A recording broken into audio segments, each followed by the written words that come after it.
তাহলে আমরা সলিউশন করতে পারবো।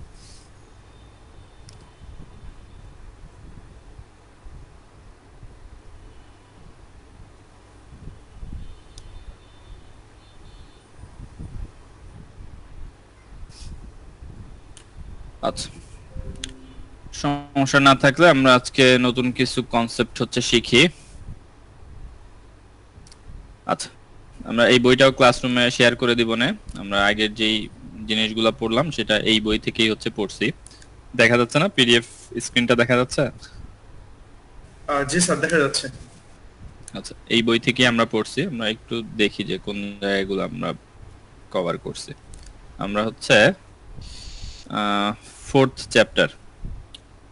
চ্যাপ্টারের 4.1 বাউন্ডারি ভ্যালু অ্যানালাইসিস, এটা প্রথমে দেখছি। তারপরে দেখছি 4.2 ইকুইভ্যালেন্স ক্লাস টেস্টিং, আর আমরা 4.3 দেখি নাই, আমরা দেখছি 4.4 ডিসিশন টেবিল বেসড টেস্টিং। এবং আমরা যে উদাহরণগুলো স্লাইডে রাখছি সেই উদাহরণগুলো এখানেও আছে, এবং এখানে আরো কিছু এক্সট্রা উদাহরণ হয়তো আছে। ওইখানে হয়তো প্রত্যেকটার একটা করে এক্সাম্পল দেওয়া আছে, এখানে এক্সট্রা কিছু এক্সাম্পল আছে। প্রত্যেকটার জন্য এক্সট্রা এক্সাম্পল এখানে আছে। যেমন এইটা বেশ বড়, যে আমাদের ওয়ার্স্ট কেস টেস্টিং এ যদি আমাদের তিনটা যদি ভেরিয়েবল থাকে, তখন 5 টু দি পাওয়ার 3 অনুযায়ী 125টা হওয়ার কথা। তো সেই বিশালটাও যেরকম আছে, আবার ছোট ছোট প্রবলেমের জন্য সেই উদাহরণগুলোও আছে। তাহলে এটা শেয়ার করে দেওয়ার পরে আপনাদের কাজ হবে যে এই এক্সাম্পল গুলাও করে ফেলা। কিভাবে ইকুইভ্যালেন্স ক্লাস টেস্টিংটা আমরা এখান থেকে পড়ছি, এখানেও অনেকগুলো এক্সাম্পল দেওয়া আছে। তার মধ্যে কয়েকটা তো আমরা স্লাইডই দেখছি। এর বাইরেও আরো কয়েকটা এক্সাম্পল দেওয়া আছে। যেমন এখানে একটা এক্সাম্পল দেওয়া আছে a program takes an angle as input with the range 0 to 360 and determine in which quadrant the angle lies, যে কোন কোয়াড্রেন্টে পড়ে। তো এরকম যে উদাহরণগুলো আছে এগুলা দেখবেন, এবং এগুলাতে যদি কোনো প্রবলেম থাকে তাহলে নেক্সট ক্লাসগুলোতে এগুলা সলিউশন করায় নেবেন। ডিসিশন টেবিল বেস টেস্টিংটাও পড়ছি এখান থেকে, সেখানেও কিছু এক্সাম্পল আছে, এবং আমরা কয়েকটা এক্সাম্পল ক্লাসেও দেখছি। আচ্ছা, ঠিক আছে। তাহলে মোটামুটি আমরা এখান থেকে 4.1, 4.2, 4.4 এগুলো কভার করছি। তাহলে এই জিনিসগুলো আপনাদের বই থেকে একটু পড়তে হবে এক্সাম্পল সহ। আজকে আমরা চ্যাপ্টার 5 এ যাব, এবং আমরা একদম প্রথম যেদিন শুরু করছিলাম সেদিন আমরা টেস্টিং এর একটা হায়ারার্কি তৈরি করছিলাম অনেকটা, যে টেস্টিং কে দুইটা ভাগে ভাগ করছিলাম, একটা স্ট্যাটিক, একটা ডাইনামিক। তারপরে আমরা ডাইনামিক টেস্টিং পড়া শুরু করছি। ডাইনামিক টেস্টিং এর প্রথমে আমরা ব্ল্যাক বক্স টেস্টিংটা পড়ছি। ব্ল্যাক বক্স টেস্টিং এর ভেতরে ব্ল্যাক বক্স টেস্টিং এর কয়েকটা অ্যাপ্রোচ বা টেকনিক আমরা শেষ করছি। আর এরপরে আমরা এখন শুরু করব হোয়াইট বক্স টেস্টিং। আমরা হোয়াইট বক্স টেস্টিং কি এবং ব্ল্যাক বক্স টেস্টিং এর সাথে এটার ডিফারেন্সটা কি সেটা নিয়ে আলাপ করছিলাম। কেউ কি একটু সামারাইজ করতে পারবেন হোয়াইট বক্স টেস্টিংটা ব্ল্যাক বক্স টেস্টিং থেকে কিভাবে ডিফারেন্ট?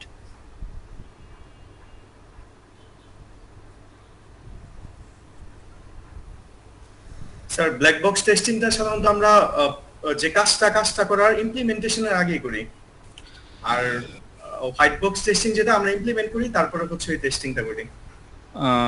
না, সেটা ঠিক না, কারণ ব্ল্যাক বক্স টেস্টিং আপনি ইমপ্লিমেন্টেশন শেষ না করে তো ব্ল্যাক বক্স টেস্টিং করতে পারবেন না। কারণ আপনি তো একটা ইনপুট দিবেন, সেটা তারপর দেখতে হবে যে সেটা ঠিক রেজাল্ট দেয় নাকি ভুল রেজাল্ট দেয়, সেটা দেখতে হবে না? তো সেটা ইমপ্লিমেন্টেশন শেষ না হলে কিভাবে দেখবো? না স্যার, জি স্যার, ইমপ্লিমেন্টেশন করা লাগবে। স্যার, একটা তো কোড সহ টেস্টিং হয়, আর একটা কোড অ্যানালাইসিস করে। আচ্ছা, আবার একটু ক্লিয়ার করে বলেন, ঠিকমতো বোঝা যাচ্ছে না কথাটা।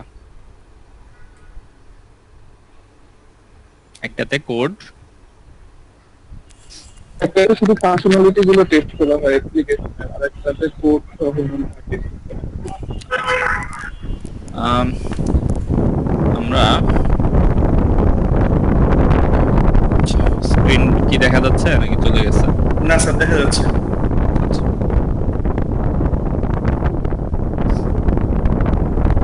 আচ্ছা, আমরা আবার একটু বলি, এই জিনিসগুলো বারবার হচ্ছে আসতেছে, তো এগুলো একটু মনে রাখতে হবে। ব্ল্যাক বক্স টেস্টিং এ আমাদের একটা ফিগার ছিল, আপনাদের মনে আছে কিনা? যে ব্ল্যাক বক্স টেস্টিং কনসেপ্টটা বোঝার জন্য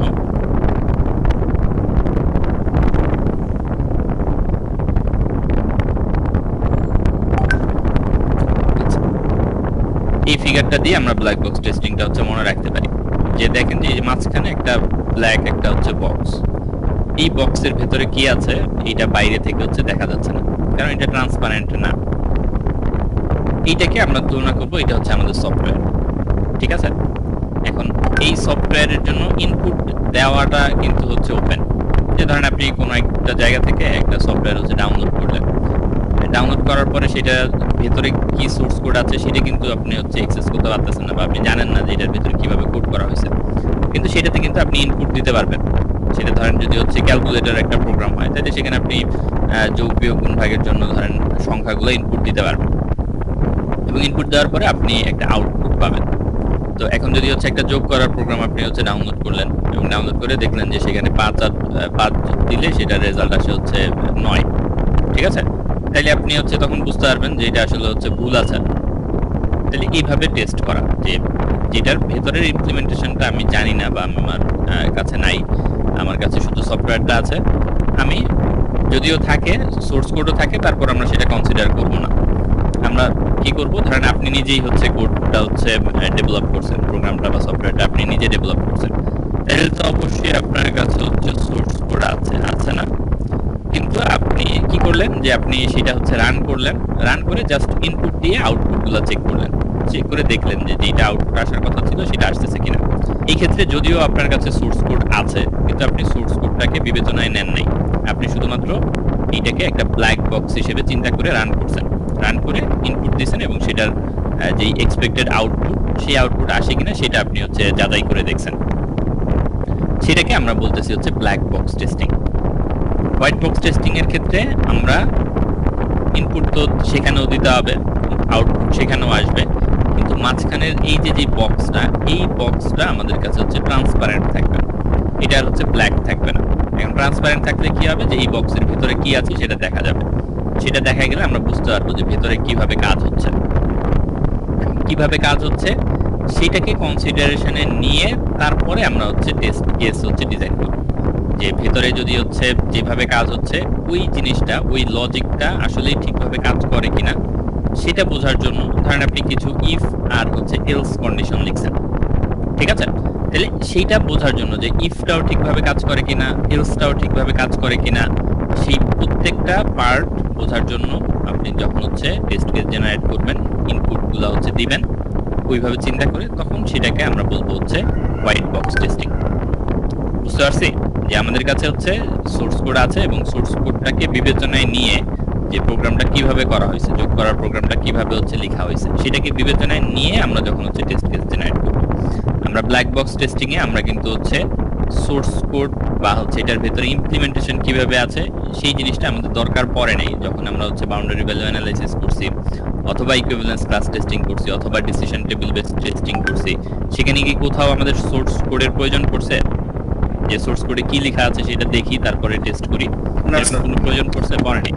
আমরা বাইরে থেকেই এটাকে ব্ল্যাক বক্স হিসেবে চিন্তা করেই আমরা হচ্ছে ইনপুট জেনারেট করতে পারছি, যেটার ইনপুট কি আছে, কয়টা ভেরিয়েবল আছে, এবং সেই ভেরিয়েবলগুলোর রেঞ্জ কি, এই দুটো ইনফরমেশন দিয়েই কিন্তু আমরা হচ্ছে কি করতে পারছি, এটাকে টেস্ট করতে পারছি। এবং আমরা সফটওয়্যারটার একটা হচ্ছে জেনারেল ডেসক্রিপশন জানতাম, যে এই সফটওয়্যারটা কি কাজ করে, কিভাবে কাজ করে। এই কোশ্চেনের অ্যান্সার আমাদের জানার দরকার ছিল না, আমরা সেই কোশ্চেনটা তখন করিও নাই, কিন্তু এখন আমরা হচ্ছে সেই কোশ্চেনটা করব, যে ভিতরে কিভাবে হচ্ছে কাজ হচ্ছে সেটা বোঝার জন্য। এখন প্রথমে আমাদেরকে এটা একটু বুঝতে হবে যে আসলে হচ্ছে ব্ল্যাক বক্স টেস্টিং তো আমরা করলাম, কিন্তু ব্ল্যাক বক্স টেস্টিং কেন এনাফ না, মানে কেন এর পরেও আমাদেরকে হচ্ছে হোয়াইট বক্স টেস্টিং হচ্ছে করা লাগছে, কেন আমাদেরকে ভেতরের জিনিসপত্র দেখে তারপর হচ্ছে টেস্ট কেস হচ্ছে জেনারেট করতে হচ্ছে।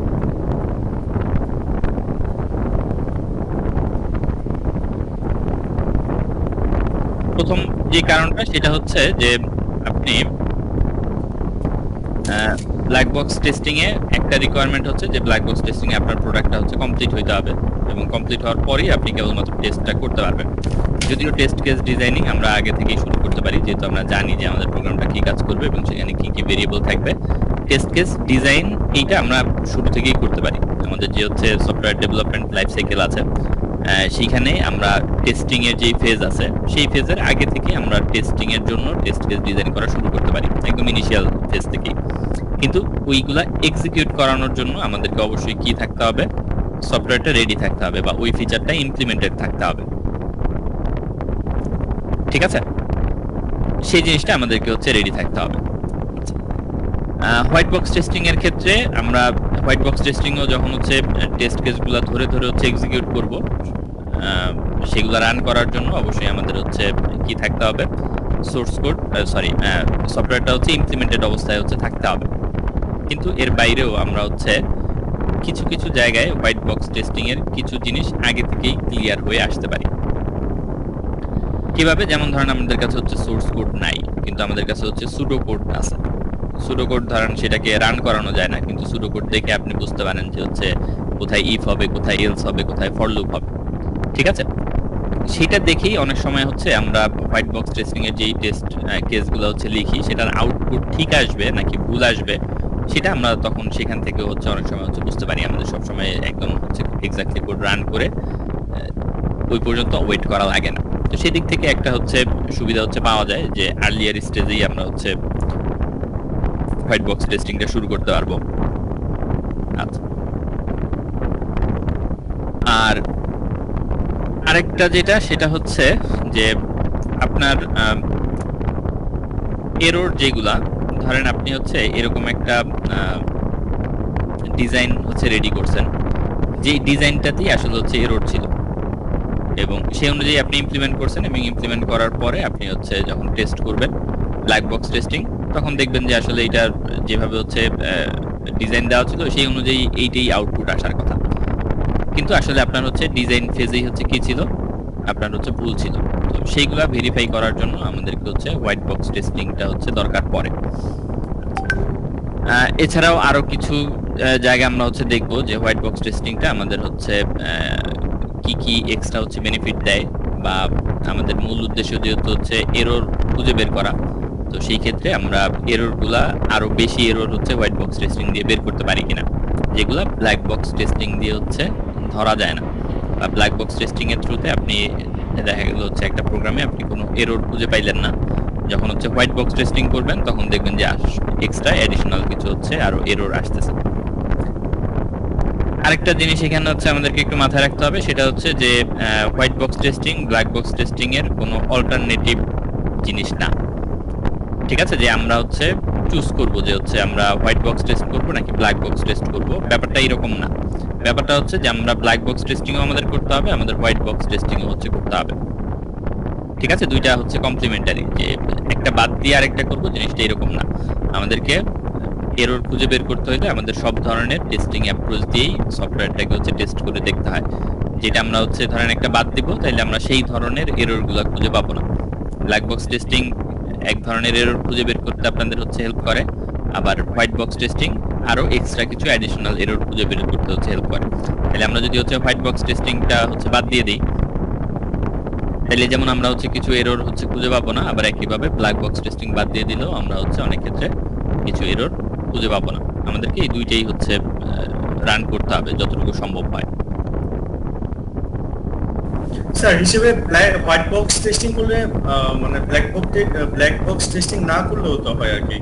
আচ্ছা, হোয়াইট বক্স টেস্টিং করলে ব্ল্যাক বক্স টেস্টিং না করলে হয়, জিনিসটা এরকম ভাবে চিন্তা না করে আমরা চিন্তা করব এইভাবে যে ধরেন আমরা ইনিশিয়াল, আচ্ছা অনেকে জয়েন করতে পারছে না, ধরেন আমাদের ইনিশিয়াল লেভেলে যেই হচ্ছে এরর গুলা হয়, ধরেন আপনি একদম প্রথমবার যেই কোড গুলা হচ্ছে লিখছেন, তো সেই ইনিশিয়াল লেভেলের এরর গুলা খুঁজে বের করার জন্য আমাদের কিন্তু হচ্ছে একদম প্রথমেই আমরা হোয়াইট বক্স টেস্টিং এ চলে যাব না, কারণ হোয়াইট বক্স টেস্টিং এর কস্ট বেশি। কোন দিক থেকে কস্ট বেশি? যেটা হচ্ছে বেশি টাইম লাগবে, কারণ হোয়াইট বক্স টেস্টিং এ আপনি যখন হচ্ছে টেস্ট কেস জেনারেট করবেন তখন আপনাকে অবশ্যই কি করতে হবে, সোর্স কোড অ্যানালাইসিস করতে হবে, কারণ সোর্স কোডটা তো আমাদেরকে হচ্ছে এখানে কনসিডার করতে হচ্ছে টেস্ট কেস জেনারেট করতে। তাহলে প্রথমে যদি আমি হচ্ছে ব্ল্যাক বক্স না করে এরকম ভাবে যদি চিন্তা করি যে হচ্ছে হোয়াইট বক্স করলে তো এগুলো অলরেডি কভার হয়ে যাবে, তাহলে যেটা হবে যে আপনি হচ্ছে এরকম অনেক এরর আসবে যেগুলা খুবই হচ্ছে সিলি মিস্টেক, যেগুলোর জন্য শুধু শুধু আপনি হচ্ছে হোয়াইট বক্স টেস্টিং এর এই যে কোড অ্যানালাইসিস বা অনেক বেশি টাইম হচ্ছে নিছেন, যেগুলা ব্ল্যাক বক্স টেস্টিং করলে ইনিশিয়াল ফেজেই আপনি হচ্ছে সেই এরর গুলো হচ্ছে খুঁজে পেতে পারতেন। ঠিক আছে, এর পরের লেভেলে যখন হচ্ছে হোয়াইট ব্ল্যাক বক্স টেস্টিং দিয়ে আমরা হচ্ছে অনেক এরর খুঁজে পাইলাম, সেগুলোর ফিক্স করলাম, তারপরে আমরা আরো হায়ার লেভেলের এরর বের করার জন্য বা ডিজাইন লেভেলের এরর বের করার জন্য আমরা তখন আবার হচ্ছে হোয়াইট বক্স টেস্টটা পারফর্ম করব। জি স্যার, মানে এতে করে আমার টাইমটাও কমে যাবে স্যার, টেস্টিং টাইমটাও অনেকাংশে কমে হ্যাঁ, যাবে। টেস্টিং টাইমটা কমে যাবে, কারণ যেই এরর গুলা হোয়াইট ব্ল্যাক বক্স টেস্টিং দিয়ে আপনি খুঁজে বের করতে পারেন, সেটার জন্য হোয়াইট বক্স টেস্ট করার তো দরকার নাই, কারণ হোয়াইট বক্স টেস্টে আপনাকে সোর্স কোড অ্যানালাইসিস করতে হবে, করে তারপর হচ্ছে আপনাকে জেনারেট করতে হবে। ঠিক আছে, এবং যখন অ্যাপ্রোচ গুলা দেখবো তখন দেখবো যে আসলে হচ্ছে দুইটা মানে ফিলোসফিক্যালি অনেক ডিফারেন্ট। যেমন আমরা ব্ল্যাক বক্স টেস্টিং এরটা তো অলরেডি হচ্ছে বুঝে ফেলছি যে সেখানে আমরা কিছু বাউন্ডারি ভ্যালু দিয়ে হচ্ছে চেক করি, আমরা হচ্ছে একই ক্যাটাগরির কিছু ভ্যালু দিয়ে চেক করি ইকুইভ্যালেন্সের। ঠিক আছে, আবার হচ্ছে ওই যে ডিসিশনে হচ্ছে আমরা কন্ডিশন গুলার জন্য হচ্ছে চেক করি অনেকগুলা কন্ডিশনের কম্বিনেশনে। এখানে দেখবো যে সিনারিওটা আমাদের জন্য হচ্ছে অনেকটাই হচ্ছে ভিন্ন। যেমন আমরা হচ্ছে হোয়াইট বক্স টেস্টিং এ একটা জিনিস আমরা হচ্ছে কনসিডার করি, আমরা চাই যে হচ্ছে আমাদের যেই টেস্ট সেই টেস্টটা যেন হচ্ছে কিছু এইরকম হচ্ছে কভারেজ হচ্ছে মেইনটেইন করে। যেমন একটা কভারেজ কি, একটা কভারেজ হচ্ছে আপনার স্টেটমেন্ট কভারেজ। স্টেটমেন্ট কভারেজ কি, যে ধরেন আপনি ব্ল্যাক বক্স টেস্টিং দিয়ে হচ্ছে টেস্ট করতেছেন, এখন এটা আপনি কিন্তু কখনোই হচ্ছে শিওর না যে হচ্ছে আপনার ব্ল্যাক বক্স টেস্টিং আমরা যে ইনপুটগুলো দিচ্ছি সেই ইনপুটের জন্য আপনার প্রত্যেকটা লাইন অফ কোড হচ্ছে এক্সিকিউট হবে। এটা কি আমরা হচ্ছে শিওর বলতে পারি বা গ্যারান্টি দিয়ে বলতে পারি?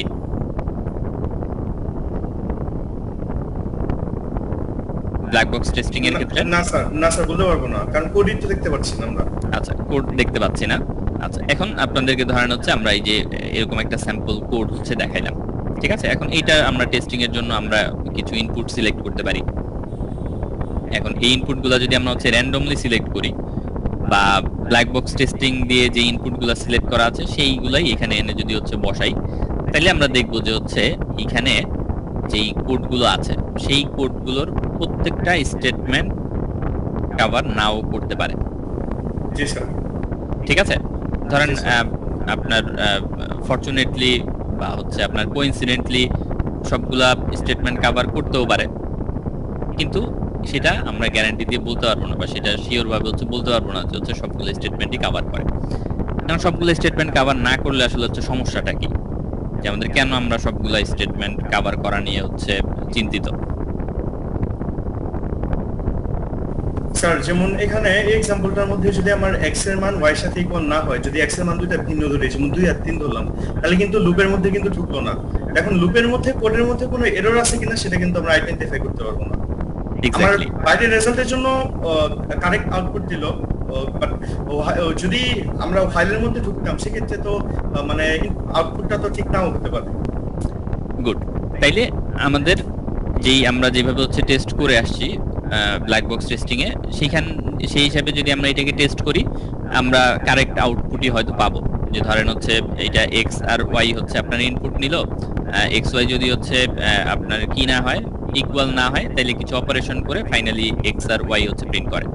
এখন এটা যদি হচ্ছে ইকুয়াল হয়, ঠিক আছে, ইকুয়াল হইলে প্রথমেই কিন্তু সেটা প্রিন্ট করে দিবে, তার মানে এটা কিন্তু কারেক্ট আউটপুট দিচ্ছে, এরকম না যে হচ্ছে এই কোডটা ইনকারেক্ট আউটপুট দিচ্ছে।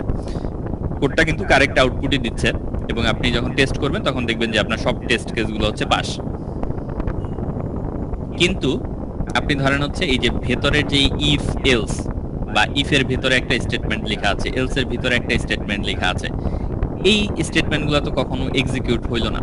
এখন এই স্টেটমেন্টগুলো কখনো এক্সিকিউট না হইলে, এই স্টেটমেন্টগুলো এক্সিকিউট হইলে আসলে হচ্ছে কোনো রকম ভুল রেজাল্ট আসতো কিনা, বা এই স্টেটমেন্টগুলো যে হচ্ছে ভুল বা এই স্টেটমেন্টগুলো থেকে ভুল রেজাল্ট তৈরি হইতে পারে, এই স্টেটমেন্টগুলোতে যে হচ্ছে একটা বাগ থাকতে পারে, সেটা কিন্তু কখনোই আমরা হচ্ছে আইডেন্টিফাই করতে পারবো না, কারণ এই স্টেটমেন্টগুলো কখনো এক্সিকিউটই হয়নি।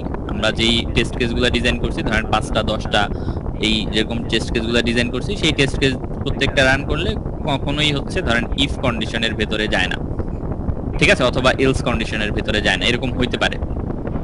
তো সেটা এনশিওর করার জন্য আমরা হোয়াইট বক্স টেস্টিং যখন অ্যাপ্রোচটা ব্যবহার করব, তখন আমরা এই স্টেটমেন্ট কভারেজ দেওয়ার হচ্ছে ট্রাই করব। আমরা যদি এখন হচ্ছে এই সোর্স কোডটা এখন আমাদের কাছে আছে ওপেন, আমরা যদি সোর্স কোডটা দেখি, তাইলে আমরা এটা বুঝে ফেলবো যে হচ্ছে এখানে হোয়াইল এর একটা কন্ডিশন দেওয়া আছে। হোয়াইল কন্ডিশনটা এক্স আর ওয়াই এর ভ্যালু কি দিলে হোয়াই এর কন্ডিশনটা হচ্ছে ট্রু হবে, সেটা আমরা বুঝতে পারবো। ইফ এর ভেতরে এক্স গ্রেটার দেন ওয়াই দেওয়া আছে, তাহলে এক্স আর ওয়াই এর কোন কম্বিনেশন দিলে এই ইফ এর কন্ডিশনটা ট্রু হবে, এবং ট্রু হইলে তখন হচ্ছে X equal X minus Y এই লাইনটা হচ্ছে এক্সিকিউট হবে, সেটা তখন আমরা হচ্ছে বুঝতে পারবো। আমরা তখন হচ্ছে সেটা হিসাব করে এই সোর্স কোডটা দেখে এটা হিসাব করে তখন আমরা হচ্ছে ইনপুটগুলো হচ্ছে জেনারেট করতে পারবো, যে এক্স আর ওয়াই আমাদেরকে কি দিতে হবে। ইকুয়াল দিয়ে তো আমরা টেস্ট করতেই পারি, আমাদেরকে কোনো না কোনো সময় আনইকুয়াল দিতে হবে, ঠিক আছে। এবং আনইকুয়াল এরকম দিলে হবে না যে সব সময় এক্স বড় ওয়াই ছোট, তাহলে কি হবে না, তাহলে ওই যে এলস এর যে কন্ডিশনটা সেইটার যেই কোড লেখা আছে সেই কোডটা কখনো এক্সিকিউট হবে না। তাহলে আমাদেরকে আরো একটা ইনপুট সিলেক্ট করতে হবে, যে এক্স এর ভ্যালু হচ্ছে আমরা একবার ছোট দিয়ে দেখবো, এক্স এর ভ্যালু একবার বড় দিয়ে দেখবো, আর আরেকবার দেখবো যে হচ্ছে এক্স আর ওয়াই এর ভ্যালু হচ্ছে ইকুয়াল দিলে। তাহলে এই তিনটা যদি কম্বিনেশন আমরা দেই, তাইলে আমরা হচ্ছে শিওর হইতে পারবো যে হচ্ছে এই প্রত্যেকটা কম্বিনেশনের ক্ষেত্রে যদি রেজাল্ট ঠিক আসে, তার মানে আমার কোডটা হচ্ছে ঠিক আছে। কারণ এই তিনটা কম্বিনেশনের জন্য আমার স্টেটমেন্টটা হচ্ছে কভার হচ্ছে। যতগুলো স্টেটমেন্ট আছে কোনো না কোনো টেস্ট কেস দ্বারা কি হচ্ছে, এভরি স্টেটমেন্ট হচ্ছে কভার হচ্ছে। ক্লিয়ার সবার কাছে? তাহলে যখন আমরা হচ্ছে প্রত্যেকটা লাইনকে হচ্ছে অ্যাটলিস্ট একবার এক্সিকিউট করাইছি, তখন আমরা বলতে পারবো যে আমাদের কোনো লাইনে হচ্ছে এরর আমরা খুঁজে পাইনি। কিন্তু আমরা যদি না দেখেই হচ্ছে বলি, না দেখেই যদি হচ্ছে আমরা মনে করি যে হচ্ছে কারেক্ট আউটপুট আসছে, তখন আমরা আমাদের কনফিডেন্সটা 100% হচ্ছে থাকবে না। আমরা বলতে পারবো না যে হচ্ছে নিশ্চিতভাবে যে হচ্ছে যদি ওয়াইলের ভেতরে ঢুকতো বা যদি ইফের ভেতরে ঢুকতো তাইলে ভুল রেজাল্ট পাইতাম নাকি সঠিক রেজাল্ট পাইতাম, সেটা বলতে পারবো না।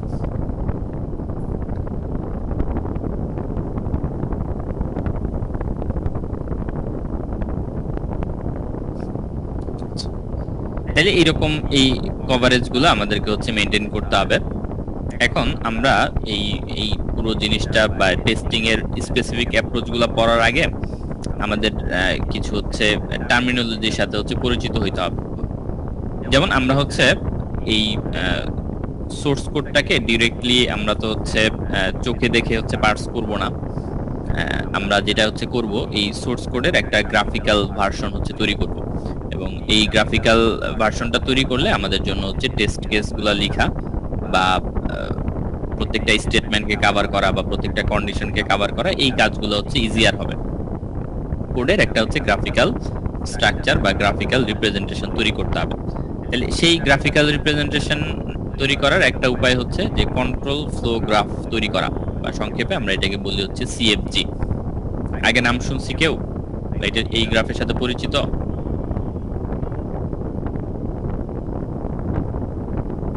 স্যার থিওরি অফ কম্পিউটেশন এমন কিছু একটা ছিল স্যার, মনে করতে পারছি না, কিন্তু এমন কিছু একটা দেখেছিলাম।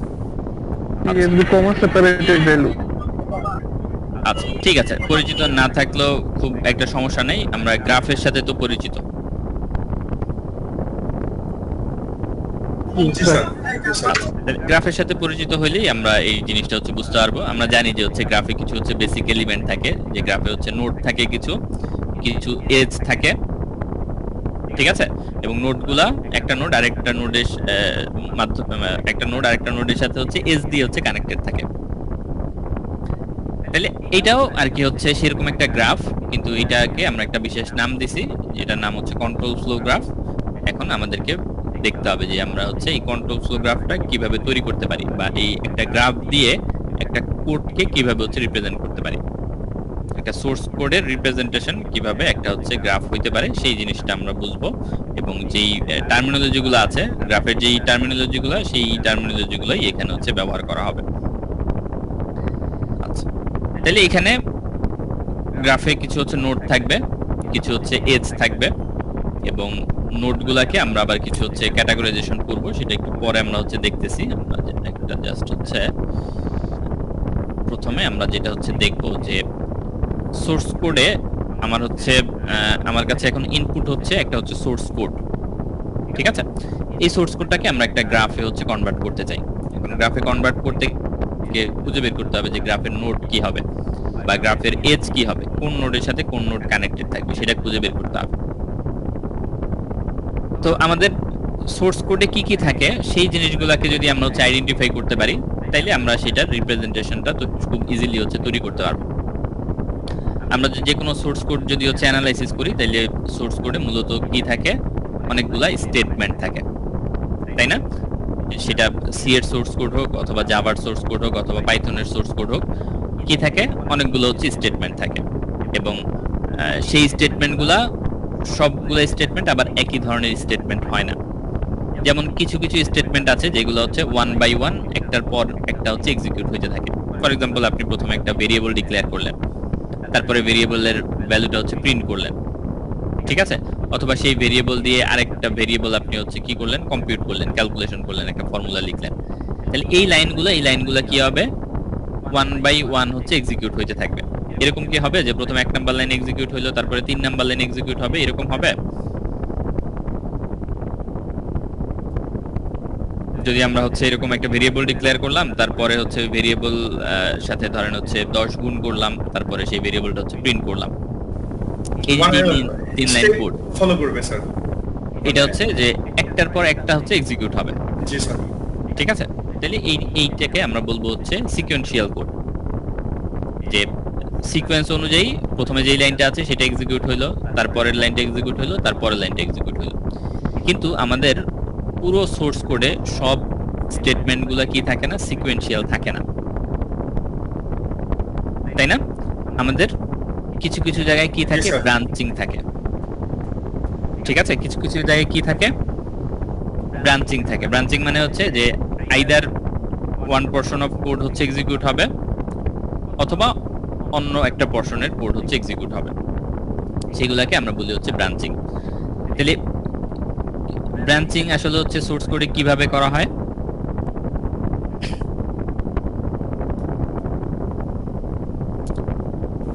If is if else use করে, জি স্যার।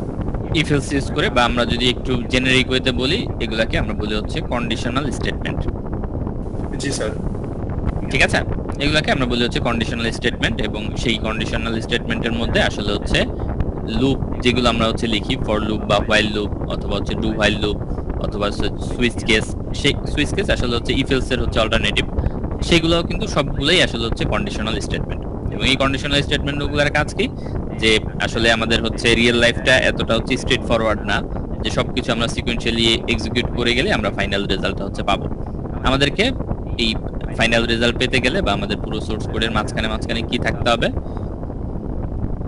ব্রাঞ্চিং থাকতে হবে, যে আইদার এই কন্ডিশন মিট করলে আমি এই পথে যাব অথবা এই কন্ডিশন মিট না করলে আমি হচ্ছে ভিন্ন পথে হচ্ছে এই ভ্যালুটা হচ্ছে ক্যালকুলেট করব।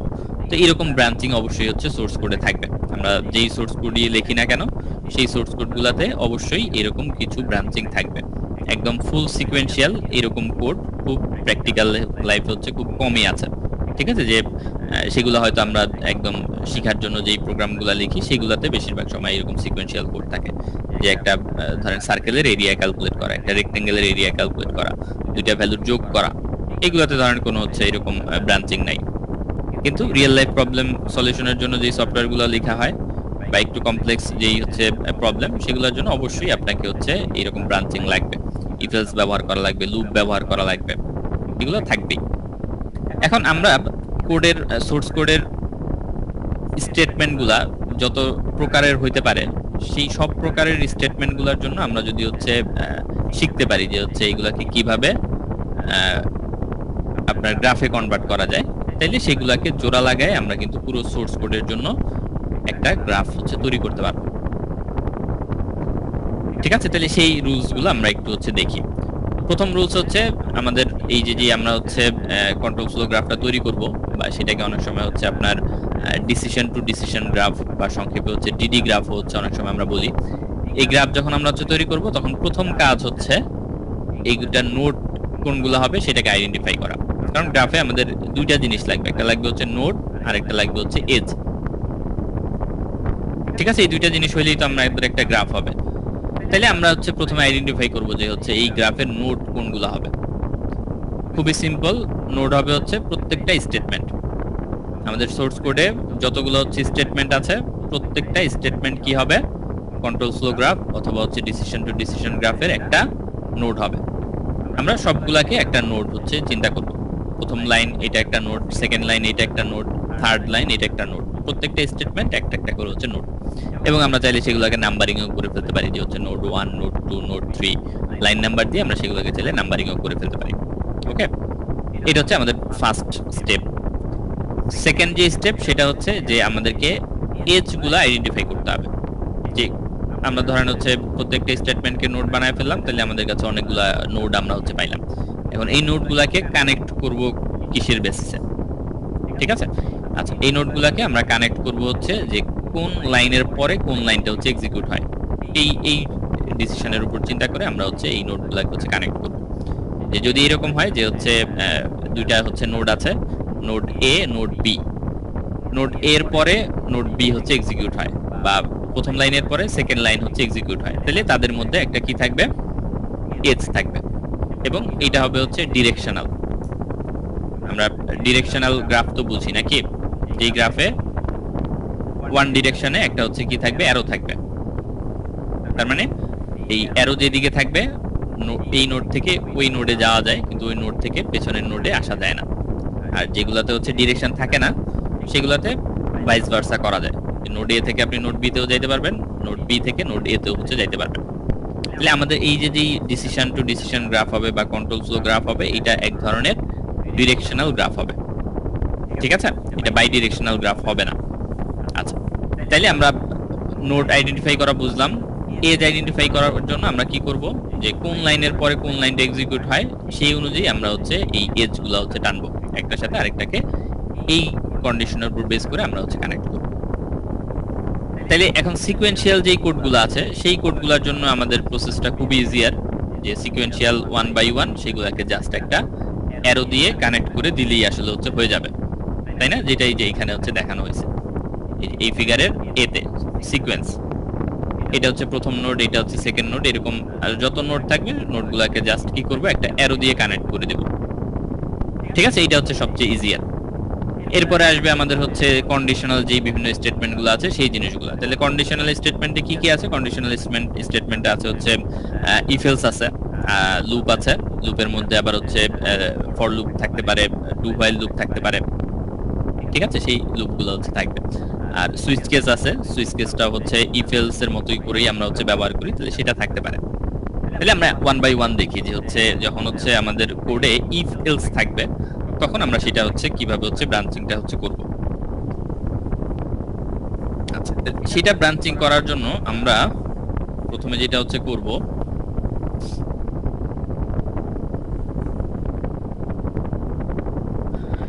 ধরেন এই যে এইখানে আমাদের একটা হচ্ছে কন্ডিশন হচ্ছে লেখা আছে। আমাদের যখনই আমাদের হচ্ছে ইফ এলস থাকে, ইফের ভিতরে একটা কন্ডিশন দেওয়া থাকে না? জি স্যার। আচ্ছা, এটা হচ্ছে আমাদের সেই কন্ডিশনের নোট। এরপরে ইফ এর ভ্যালু ট্রু হইলে একটা ব্লক অফ কোড হচ্ছে এক্সিকিউট হয়, আর যদি ফলস হয় তাহলে একটা ভিন্ন ব্লক অফ কোড হচ্ছে এক্সিকিউট হয়। তার মানে যদি এই ইফ এর ভ্যালুটা ট্রু হয় তাহলে আমার এক্সিকিউশনটা যাবে হচ্ছে এই নোডে। ইফের কন্ডিশনটা যদি হচ্ছে ফলস হয় তখন যাবে হচ্ছে এলসে।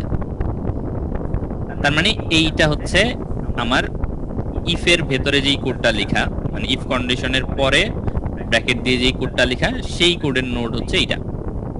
আর এটা কিসের? এটা হচ্ছে এলসের।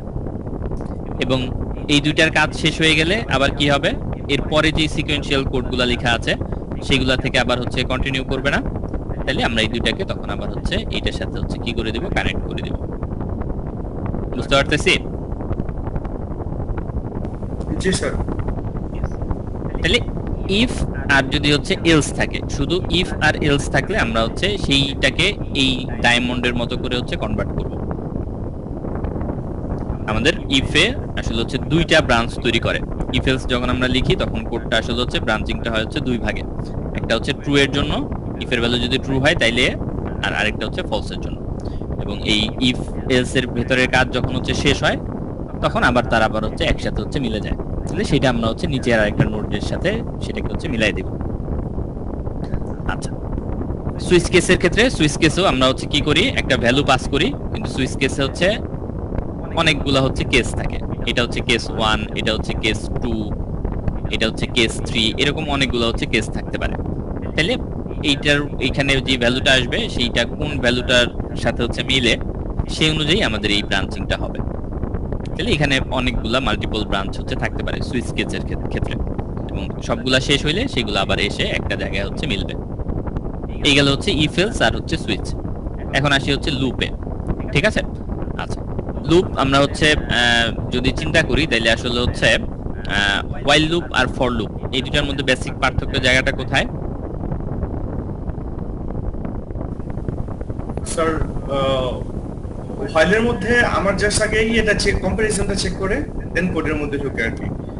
আচ্ছা, আর তারপর for এ? শেষে যে আমরা ইনক্রিমেন্ট বা ডিক্রিমেন্টটা করি স্যার। আচ্ছা, শেষে গিয়ে ইনক্রিমেন্ট বা হ্যাঁ, আর ডিক্রিমেন্ট। ফরের মধ্যে আমরা তো এটা একসাথে স্যার দিয়ে দিই। আচ্ছা, মানে তাইলে আসলে ফর লুপ আর হোয়াইল লুপ, মানে হোয়াইল লুপ দিয়ে যা করা যাবে ফর লুপ দিয়েও সেই একই কাজ করা যাবে বা ভাইস ভার্সা। পার্থক্য জায়গায় জায়গায় সেটা হচ্ছে হোয়াইল লুপে আমরা শুধুমাত্র হচ্ছে কন্ডিশনটা হচ্ছে বলে দিই, এবং আমরা এইটার যে হচ্ছে ইনিশিয়ালাইজেশন সেটাও করি হচ্ছে লুপের বাইরে, আর এইটার যে হচ্ছে আপনার ইনক্রিমেন্ট অথবা ডিক্রিমেন্ট সেটা করি হচ্ছে লুপের ভেতরে এক্সট্রা স্টেটমেন্ট লিখে। ঠিক আছে, সেটা হোয়াইলের যে স্ট্রাকচার সেই স্ট্রাকচারের মধ্যে নাই। যেমন আপনি একটা লুপ লিখলেন, হোয়াইল লুপ লিখলেন যেটা হচ্ছে 100 বার ঘুরবে, তাহলে আপনাকে কি করতে হবে, উপরে একটা ভ্যালু ডিক্লেয়ার করে আসতে হবে যে i ইকুয়াল 0, তারপরে আপনি হয়তো লিখবেন যে while i less or equal 100। এরপরে ভেতরে আবার আপনাকে প্রত্যেকবার প্রত্যেকটা ইটারেশন শেষে i এর ভ্যালু এক এক করে হচ্ছে বাড়াইতে হবে। ঠিক আছে, তার মানে হোয়াইলের স্ট্রাকচারের মধ্যে আপনার শুধুমাত্র হচ্ছে কন্ডিশনটা আছে, বাকি যে দুইটা জিনিস আমাদের লুপ কন্ট্রোলের জন্য ব্যবহার করা লাগে, একটা হচ্ছে লুপ ভেরিয়েবল ইনিশিয়ালাইজেশন আর একটা হচ্ছে আপনার লুপ ভেরিয়েবল ইনক্রিমেন্ট অথবা হচ্ছে ডিক্রিমেন্ট, সেই দুইটা আমাদেরকে এক্সপ্লিসিটলি হচ্ছে করতে হচ্ছে।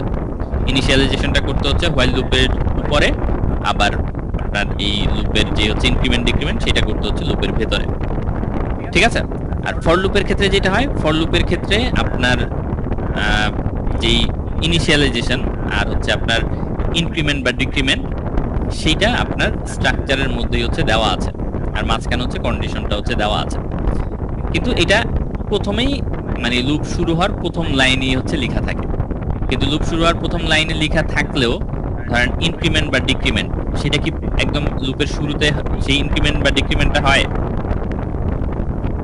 না স্যার, হয় না স্যার। সেটা কিন্তু ওই যে লুপের ভেতরে যে কোডগুলো আছে সেই কোডগুলোর শেষে গিয়ে হয়। জি স্যার। এবং ইনিশিয়ালাইজেশন যেটা, ইনিশিয়ালাইজেশনটা লুপে ঢোকার সময় ইনিশিয়ালাইজেশনটা হয়, প্রত্যেক ইটারেশনে কিন্তু আর নতুন করে ইনিশিয়ালাইজেশন হয় না। ঠিক আছে, i এর ভ্যালু যে আপনি ধরেন প্রথমে i ইকুয়াল 0 দিয়ে শুরু করছেন, প্রত্যেকবারই কি লুপ খুললে আবার i ইকুয়াল 0 এটা এক্সিকিউট হবে? না স্যার। এটা এক্সিকিউট হবে না, এটা ওয়ান টাইমই হচ্ছে এক্সিকিউট হবে। তার মানে সেটা এই হোয়াইলে আমরা যেই কাজটা হচ্ছে আলাদাভাবে i ইকুয়াল 0 লিখে বলে দিতাম, এটা ফর এর ভিতরে একটা স্ট্রাকচার হচ্ছে নিয়ে আসছে। এই কারণে ফর আর হোয়াইল লুপ আসলে হচ্ছে দুইটার মধ্যে মূল জায়গাটাতে আসলে হচ্ছে কোনো পার্থক্য নাই, এবং স্টেটমেন্টগুলোর যেই হচ্ছে অর্ডার অফ এক্সিকিউশন সেটাও আসলে হচ্ছে হোয়াইলের ক্ষেত্রে যেরকম ফরের ক্ষেত্রেও সেই একই রকম, যদিও আমরা সেটাকে একটা লাইনের ভেতরে হচ্ছে লিখি। ওকে, তাহলে আমরা হোয়াইলের জন্য যেই স্ট্রাকচার ব্যবহার করতে পারবো বা যেই গ্রাফ বানাইতে পারবো, আপনার ফর লুপের জন্য ওই গ্রাফের চেহারাটা একই রকম আসলে হচ্ছে হবে। পার্থক্য হবে হচ্ছে আপনার ডু হোয়াইল লুপে। ডু হোয়াইল লুপে পার্থক্য কি? এমনিতে নরমাল লুপের সাথে বা হোয়াইল লুপের সাথে পার্থক্য কি? ডু হোয়াইল লুপে ডু আগে একবার করে তারপর চেক করে। হ্যাঁ, ডুতে আমরা হচ্ছে প্রথমে হচ্ছে ডু তারপরে হচ্ছে হোয়াইল। তার মানে ডু মানে হচ্ছে যে প্রথমে একবার হচ্ছে যেই কাজটা আমরা করতে চাই ইটারেটিভলি লুপের থ্রুতে, সেই কাজটা প্রথমে একবার এক্সিকিউট হবে, ওই লাইনগুলো প্রথমে একবার হচ্ছে এক্সিকিউট হবে। আপনার এটা কন্ডিশন যাই হোক না কেন, কন্ডিশন ট্রু হোক অথবা ফলস হোক, একবার ইটারেশন চলবে, মিনিমাম একবার ইটারেশন চলবে। চলার পরে গিয়ে সে দেখবে যে হচ্ছে কন্ডিশনটা কি ট্রু নাকি ফলস। যদি কন্ডিশন ট্রু হয় তাহলে আরো ইটারেশন হবে, যদি কন্ডিশনটা ফলস হয় তাহলে আর ইটারেশন হবে না। কিন্তু একবার কি হবে, ইটারেশনটা হচ্ছে চলবেই। তাহলে এই বেসিক জায়গাটাতে একটু পার্থক্য আছে। আচ্ছা, তাহলে আমরা একটু দেখি যে হচ্ছে হোয়াইলটা আসলে হচ্ছে কিভাবে কাজ করে। তাহলে এই যে হোয়াইল, এটা হচ্ছে হোয়াইলের শুরু। শুরু মানে এখানে হচ্ছে কন্ডিশনটা দেওয়া আছে যেই নোডে, সেটা হচ্ছে এই নোড, ঠিক আছে। আচ্ছা, এখন কন্ডিশনটা চেক করলে রেজাল্ট কয় রকম হইতে পারে? দুই রকম হইতে পারে। কন্ডিশনটা ট্রু হইতে পারে অথবা হোয়াইলের False হতে কন্ডিশনটা পারে, স্যার। ফলস হইতে পারে। জি স্যার। ফলস হইলে আমরা কি করব? ফলস হইলে আমরা লুপ থেকে বের হয়ে যাব। বের হয়ে গিয়ে নরমাল যেই কোড আছে সেই কোডের সাথে আমাদের এই গ্রাফটা গিয়ে হচ্ছে মিলবে, ঠিক আছে। ফলস হইলে স্ট্রেট ফরওয়ার্ড, যে ফলস হইলে লুপ ব্রেক, লুপ শেষ। আর যদি ট্রু হয় তখন কি করবে? এটা হচ্ছে আমাদের লুপের বডিতে যেই কোড লেখা আছে সেই কোডটা হচ্ছে এই নোডটা, এটা এক্সিকিউট হবে, এখানে আসবে এবং এখানে এই অ্যারো চিহ্নটা একটু উল্টা দিকে দেওয়া আছে, এই অ্যারো চিহ্নটা হবে হচ্ছে এই দিক থেকে এই দিকে,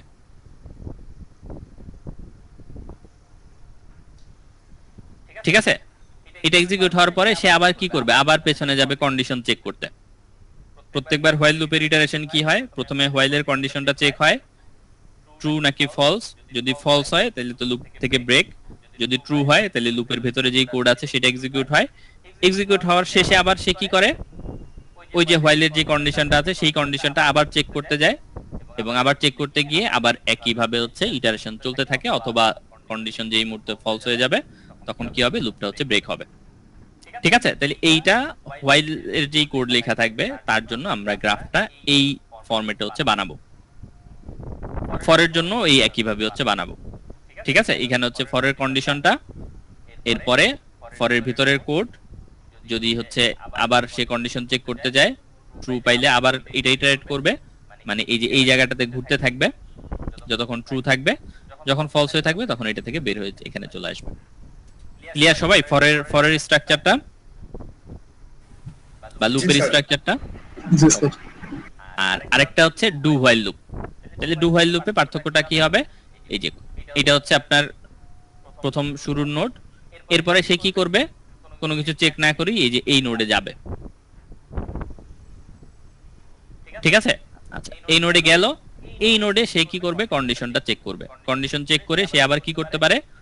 উপরের দিকেও যাইতে পারে, আর যদি কন্ডিশনটা ফলস হয় তাহলে সে হচ্ছে এই লুপটাকে হচ্ছে শেষ করে দিবে, ঠিক আছে। এইটুকু জাস্ট হচ্ছে পার্থক্য, জাস্ট আগে ডু তারপরে হচ্ছে হোয়াইল। বুঝতে পারছি সবাই? জি স্যার। আচ্ছা, তাহলে এর বাইরে কি কোডের আর কোনো স্ট্রাকচার থাকতে পারে? না স্যার, ওই পড়লে তো ওইটা সেটা সিকোয়েন্সের মধ্যে পড়বে বা এগুলার মধ্যে পড়বে।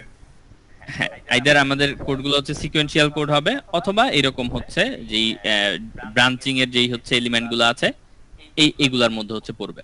তাইলে এই বেসিকটা যদি আমরা হচ্ছে জানি যে কোনটাকে কিভাবে হচ্ছে গ্রাফে কনভার্ট করতে হয়, বা ইফ এলস কে গ্রাফে কনভার্ট করলে সেটার চেহারাটা দেখতে কি রকম হয়, লুপকে গ্রাফে কনভার্ট করলে সেটার চেহারাটা দেখতে কি রকম হয়, তাইলে আমরা হচ্ছে বাকি পুরো কোডটা হচ্ছে করে ফেলতে পারবো।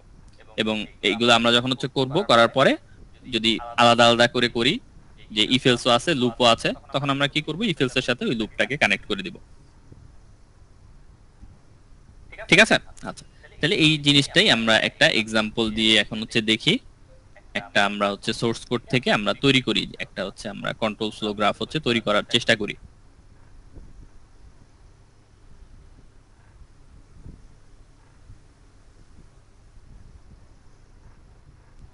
আচ্ছা, এই কোডটা দেখা যাচ্ছে? জি স্যার, দেখা যাচ্ছে। আচ্ছা, একটা পেজের মধ্যে আনলাম, সেটা হচ্ছে এই যে এই পরের পেজেও আছে যে 15 নাম্বার লাইন পর্যন্ত, কিন্তু এই যে মেইন এখান থেকে শুরু হয়ে 15 নাম্বার লাইন পর্যন্ত, ঠিক আছে। কোডটা একটু দেখেন, তারপরে আমরা হচ্ছে বলি যে এটাকে কিভাবে আমরা হচ্ছে কনভার্ট করব।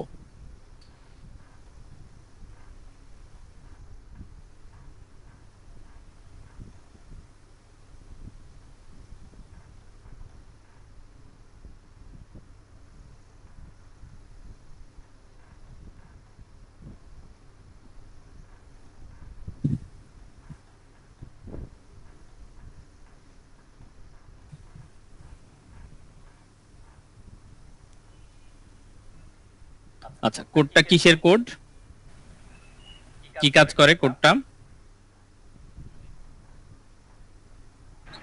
প্রাইম নাম্বার চেক করে।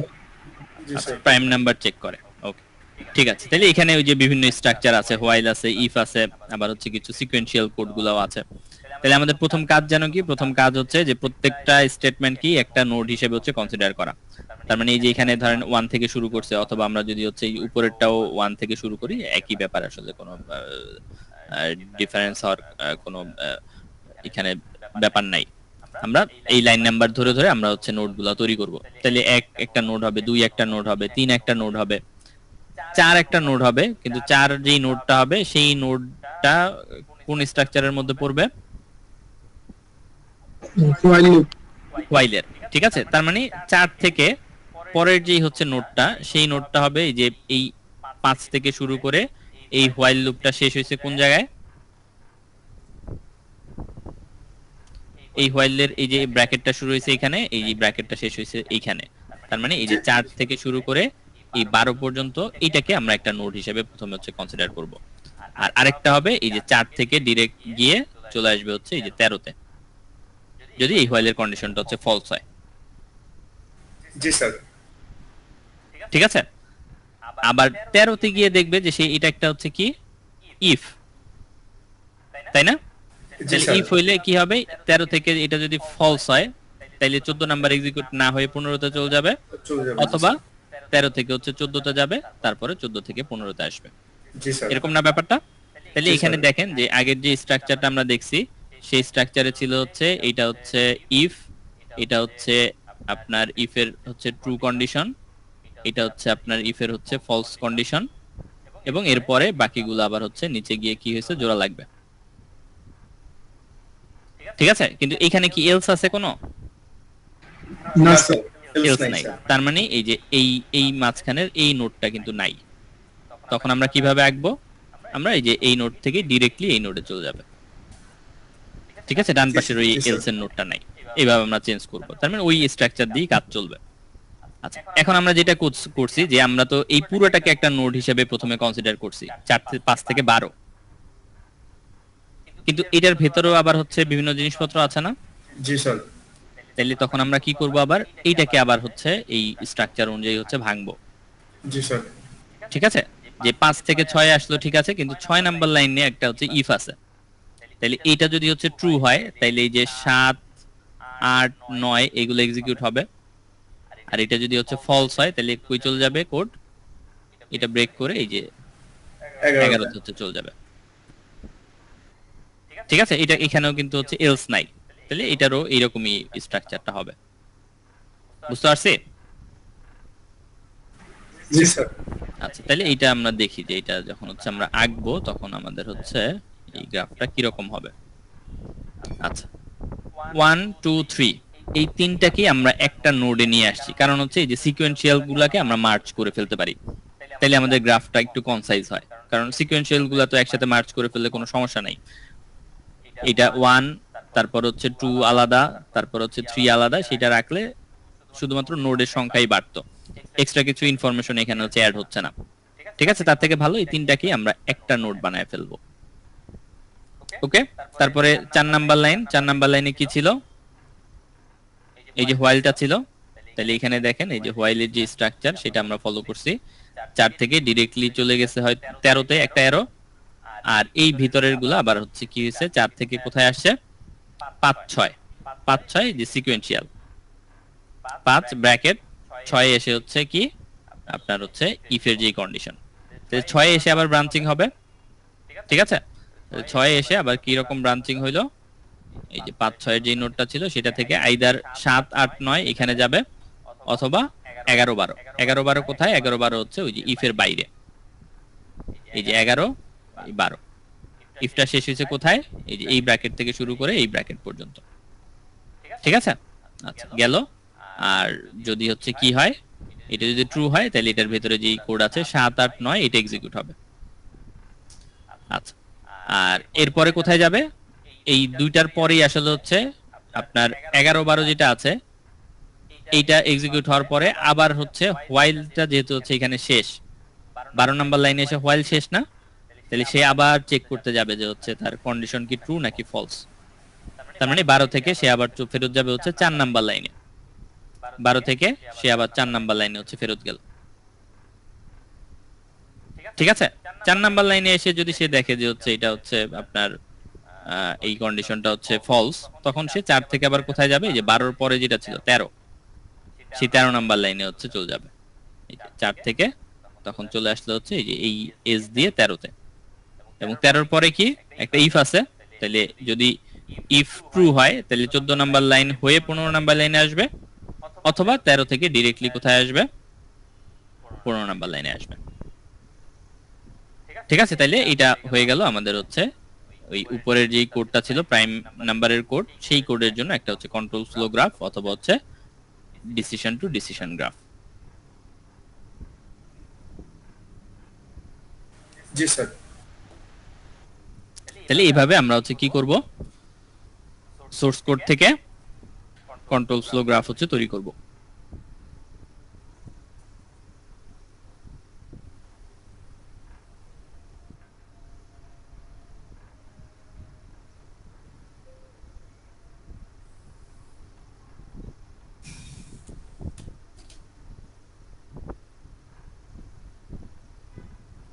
দেখেন কারো বুঝতে সমস্যা হচ্ছে?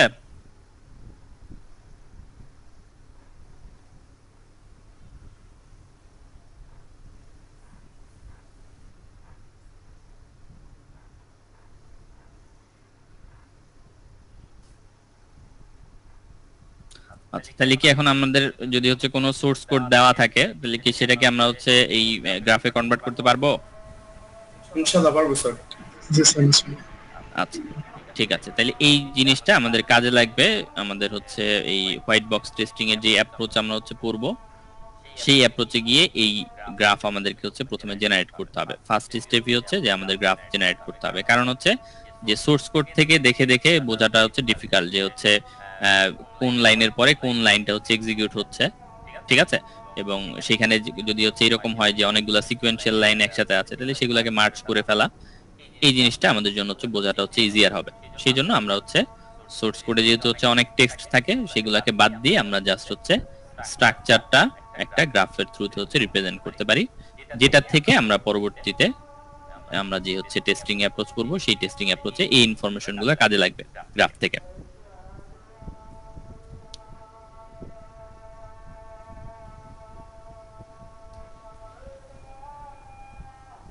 জি স্যার।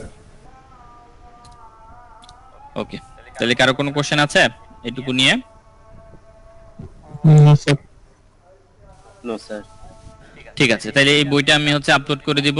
এখানে আরো কিছু হচ্ছে এক্সাম্পল আছে, ঠিক আছে, যে এক্সাম্পল গুলা থেকে আপনারা ট্রাই করবেন যে হচ্ছে এই ডিসিশন গ্রাফ তৈরি করতে। ঠিক আছে, আরো কমপ্লেক্স হচ্ছে উদাহরণ হচ্ছে দেওয়া আছে, ইফ এলস দিয়ে, তারপর হচ্ছে আপনার সুইচ কেস দিয়ে, আরো কয়েকটা উদাহরণ হচ্ছে দেওয়া আছে। তাহলে এইগুলার আমরা চেষ্টা করব নিজে নিজে এগুলার হচ্ছে গ্রাফটা তৈরি করতে, এবং তৈরি করার পরে আমরা মেলাবো যে হচ্ছে বইয়ে যেভাবে হচ্ছে তৈরি করে দেওয়া আছে সেটার সাথে আমার কোনো পার্থক্য হচ্ছে কিনা, বা আমি বইয়েরটা না দেখেই ফার্স্ট টাইমই হচ্ছে গ্রাফগুলো জেনারেট করতে পারতেছি কিনা। Okay sir. ওকে, ঠিক আছে, তাহলে কারো কোনো যদি কোশ্চেন না থাকে তাহলে আজকে আমরা এইটুকুই পড়ি। আমরা আবার হচ্ছে নেক্সট ক্লাসে এইটা কন্টিনিউ করব। Thank you sir.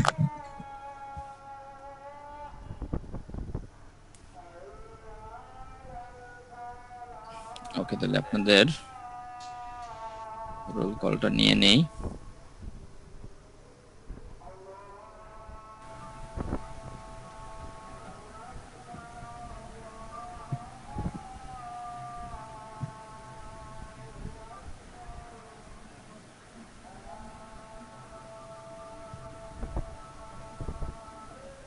আচ্ছা, জাহিদুল ইসলাম আছেন? মোহাম্মদ জাহিদুল ইসলাম। আচ্ছা সরি, এটা তো আপনাদের শীট না, আপনাদের শীট হচ্ছে আচ্ছা মোহাম্মদ আরিফুর রহমান। আরিফুর রহমান আছেন? নাই। Bindurani Das? Yes, sir. Hasibul Kabir? Yes sir. Ashraful Islam? Tahmid Hasan? Yes sir. Dipankar Sarkar, yes sir. Rakin Shahriar, yes sir. Jadid Ahsan, Mahir Faisal, Yes, sir. Mushfiqur Rahman, Yes, sir. Irshad Jahan, Yes, sir. Sajjad Howlader, Niga Hossain, Yes, sir. Mamun Al Rashid, yes sir. Ashiqur Rahman, Mehedi Hasan, Yes, sir. Rahul Biswas, yes sir. Bayezid Bin Zahid, yes sir present. Mohiuddin Dewan, yes sir. Chandrika Gupta, Saurav Jahan, Shantanu Chowdhury, yes sir. Maruf Hossain, yes sir. Arif Hasan, yes sir. Nowshin Jerin, Yes, sir. Sakib Sijan, yes sir. Moinul Alam, yes sir. Azizul Hakim, Ripa Akter, Present, sir. Nisarul Amin, Yes, sir. Shah Bayezid Arfin, yes sir. Sabrin Afroz, Yes, sir. S M আকাশ,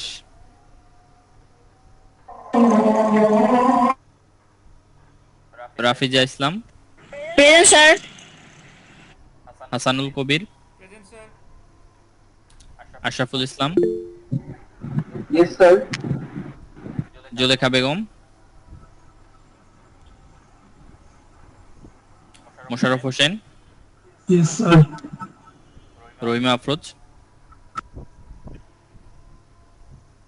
আচ্ছা, বাদ পড়ছেন কেউ?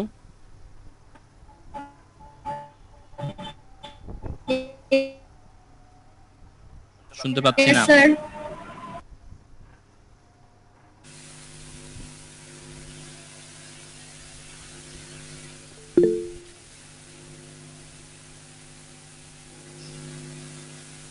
Sir roll 15 comment করেছে।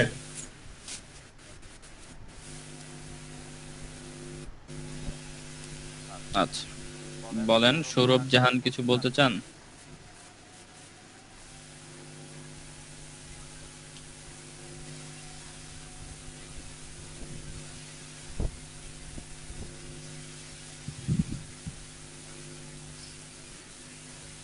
আচ্ছা, role 15, role 22।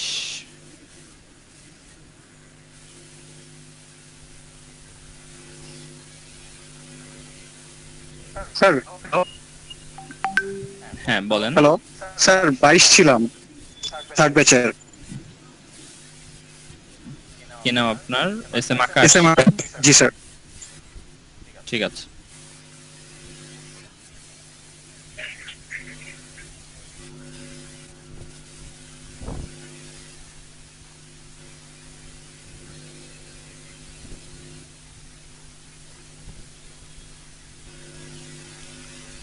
Okay, thank you সবাইকে।